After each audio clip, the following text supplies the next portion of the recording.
Hola, soy Cintia y voy a hablar acerca del punto 1 de la evidencia 3, que es acerca de obtener el diagrama del lugar de las raíces y determinar el rango máximo de K.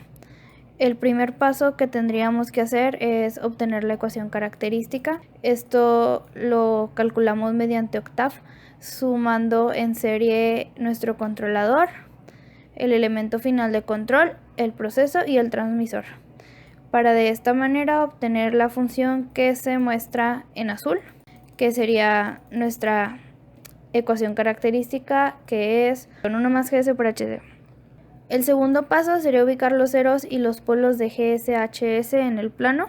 No tenemos ceros, por lo cual dar indefinido. Al no tener S en la parte superior de la fracción, nos daría que 7.2 es igual a 0, lo cual no es posible. Para obtener los polos se iguala la parte inferior de la fracción a 0, y ya por medio de este proceso sacamos 2 polos por fórmula general, otros 2 polos por fórmula general y el último lo sacamos por un simple despeje.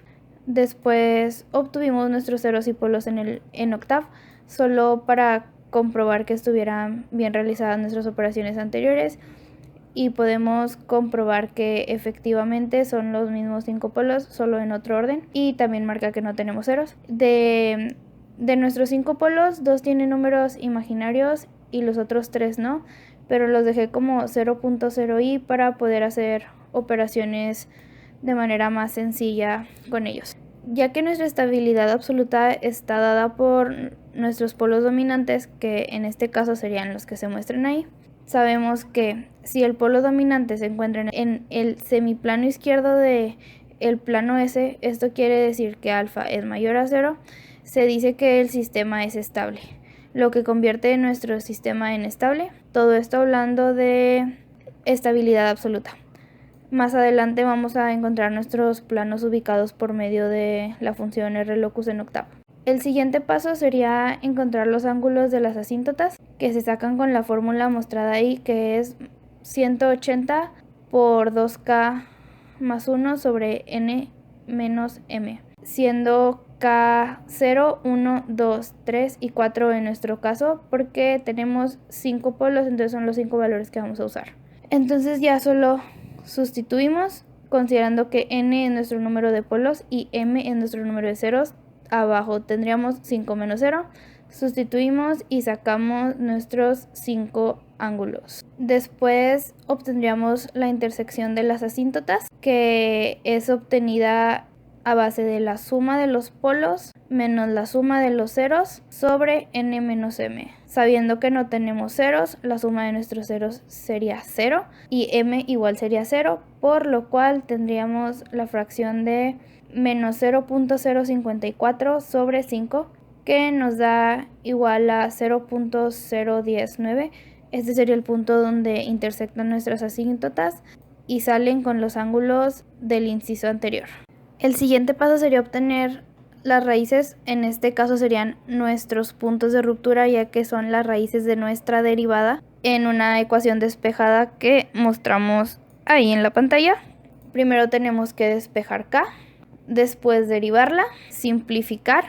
Luego noté que octav no te resuelve la función de roots si tienes una fracción, entonces dividí todo valor por valor para hacerlo sin fracción y poder sacar en octav las raíces, que son las mostradas en la pantalla, los cuales serían los puntos de ruptura de la localización geométrica de nuestras raíces. Casi por último, obtenemos RLOCUS en octav para verificar que nuestra gráfica se ve de la manera que debería, que es como una especie de estrella, y podemos comprobar ahí nuestros polos donde están ubicados, como dije arriba. Ahora aquí empezaremos con el criterio de root widths a calcular el valor de K, bueno, el rango de K más bien. Primero empezamos con la matriz que se usa típica de root widths, que es esta, que primero se van acomodando los valores en pares e impares y después por medio de una multiplicación cruzada se van obteniendo los valores de abajo. Obtenemos K de esta forma, por lo cual despejamos. Después de mucha investigación pudimos llegar que una vez más podemos ver que el sistema es estable, ya que no cuenta con cambio de signo en la primera columna. Cada cambio de signo es cada polo que está rompiendo la estabilidad de nuestra ecuación, y como aquí no tenemos cambio es que sí es estable y todos se encuentran en el rango positivo. Para la estabilidad K debe ser absoluta y también todos los coeficientes de la primera columna, por lo que para obtener los rangos de K válidos para una función estable tomamos en cuenta los valores de la primera columna de la matriz anterior, que son los siguientes, que es 59.29 más 10.97K y 2 menos 6.12K. El primero, al ser una suma, no importa que en un valor de K le pongamos, no va a dejar de ser positivo, por lo tanto esto no afecta el valor. Mientras el segundo, al ser una resta, sí causaría un cambio de signo en ese valor, que siempre tenemos que tener positivo para alcanzar nuestra estabilidad relativa. Por lo tanto, despejamos, igualamos a 0 y obtenemos que K debe de tener un valor máximo. Mi nombre es Melissa y voy a explicarles el punto número 2 y el punto número 3. En el punto número 2 nos pide obtener el diagrama de Bode y determinar el margen de ganancia y margen de fase. El diagrama de Bode es en sí una representación gráfica que nos sirve para caracterizar la respuesta en frecuencia de un sistema. Este representa la fase de la función de transferencia en función de la frecuencia o su frecuencia angular en la escala logarítmica y puede ser dada en grados o en radianes.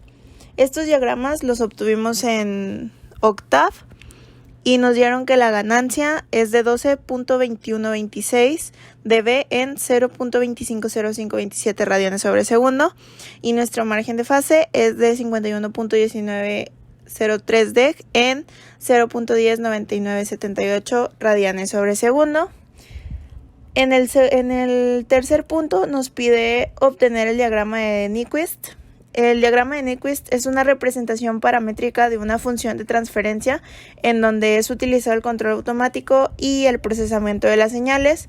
Su uso más común de estos diagramas es para la evaluación de la estabilidad en un sistema con retroalimentación, y aquí les podemos representar la manera en la que se vería nuestro diagrama de la problemática que fue planteada. Mi nombre es Jorge Eduardo Carrillo Leija.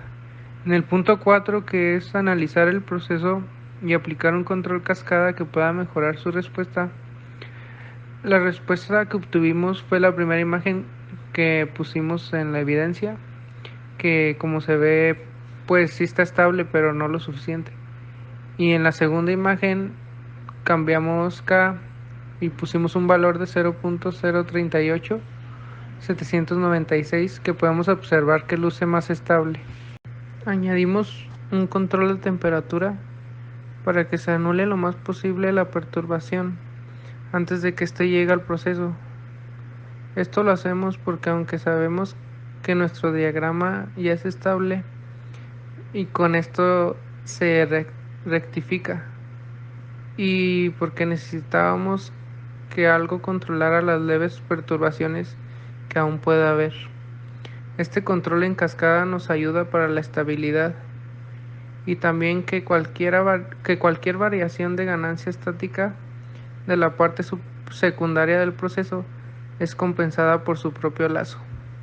Mi nombre es José Manuel Sada López. Punto 5. Sustentar propuesta de razonamiento y documentar el proceso para una estructura de control de cascada.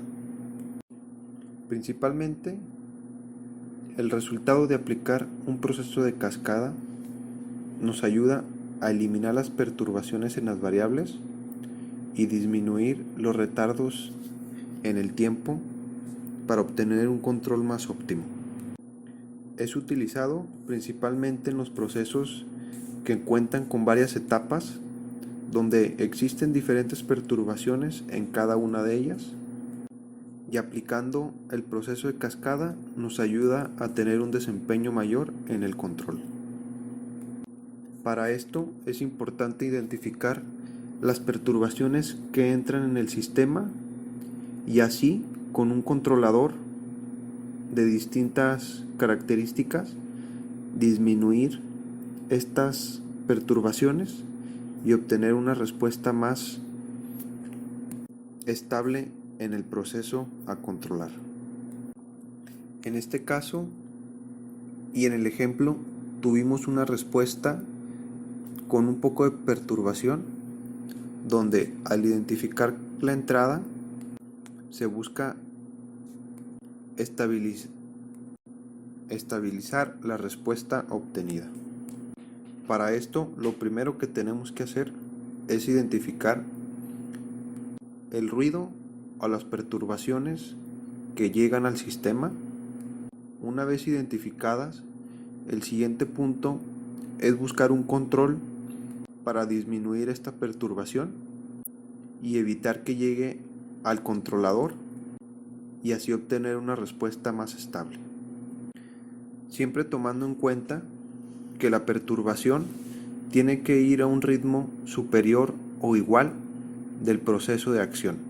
Esto es importante ya que al obtener una respuesta y la perturbación es mucho menor al tiempo de respuesta, sería muy difícil buscar un controlador que supere esta alteración o esta perturbación. Esto se debe de aplicar en cada una de las etapas del proceso para así en cada una avanzar con un error mínimo y poder llegar a tener un controlador más óptimo, para así obtener una menor deficiencia en el proceso